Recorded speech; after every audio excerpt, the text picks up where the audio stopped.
मेरे कार्यकाल में जितने लोग टेम्पररी लगे हुए थे उनको सबको परमानेंट हमने किया था।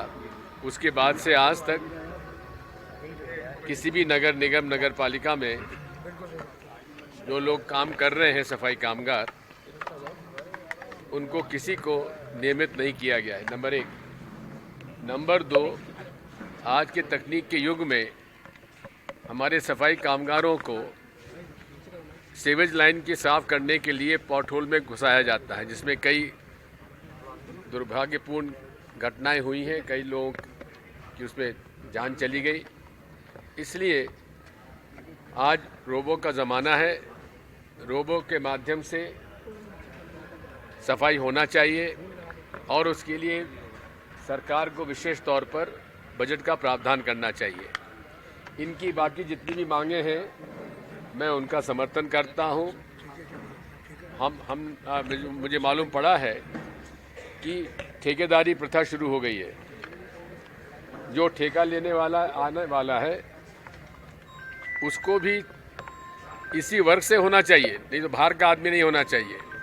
नहीं तो होगा कि दूसरे लोग जाति के लोग उसमें ठेका लेंगे और इन सफाई कामगारों का शोषण करेंगे। इसलिए ये जितने भी अस्पताल हैं, नगर पालिका निगम है, पहले तो हम इसके ठेके प्रथा के खिलाफ हैं। यदि उनको ठेका प्रथा लागू ही करना है, अगर उनकी भाजपा की जैसी नीति होती है, वो ठेकेदारों से ज़्यादा प्रसन्न रहते हैं क्योंकि वहाँ उनको कमीशन भी मिल जाता है। इसलिए हम उसके विरोधी हैं। लेकिन उसके बावजूद भी अगर भारतीय जनता पार्टी सरकार ठेका प्रथा लागू करना चाहती है तो ठेके में भी इसमें आरक्षण होना चाहिए और केवल सफाई कामगार को और वाल्मीकि समाज के लोगों को ही ठेका देना चाहिए।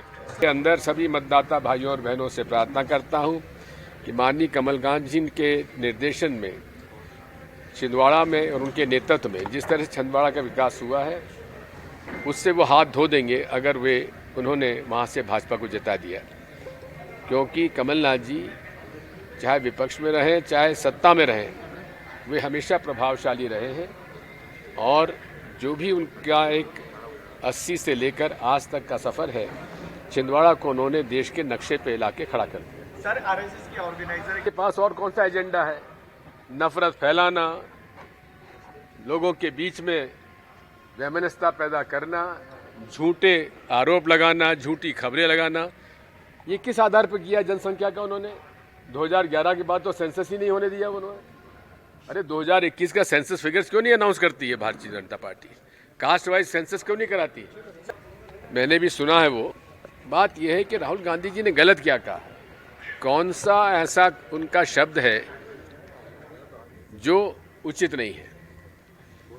हाँ, उन्होंने कहा है कि जो लोग नफरत फैलाते हैं, जो लोग असत्य बोलते हैं, जो लोग देश में नफरत की आग फैलाते हैं, वो हिंदू नहीं हो सकते। क्योंकि सनातन धर्म सभी धर्मों का सम्मान करता है और इसी तरह सभी धर्मों में अमन चैन शांति का संदेश है, प्रेम सद्भाव सत्य अहिंसा का संदेश है। क्योंकि सत्य ही ईश्वर है और सत्यमेव जयते ये भारत का हमारा ये मोनो है, हमारी सोच है, हमारी आत्मा है भारत की। सत्यमेव जयते, सत्य की सदैव विजय हो। खबरों में बने रहने के लिए ग्रामीण भारत टीवी को सब्सक्राइब कीजिए और बेल आइकॉन दबाना ना भूलें।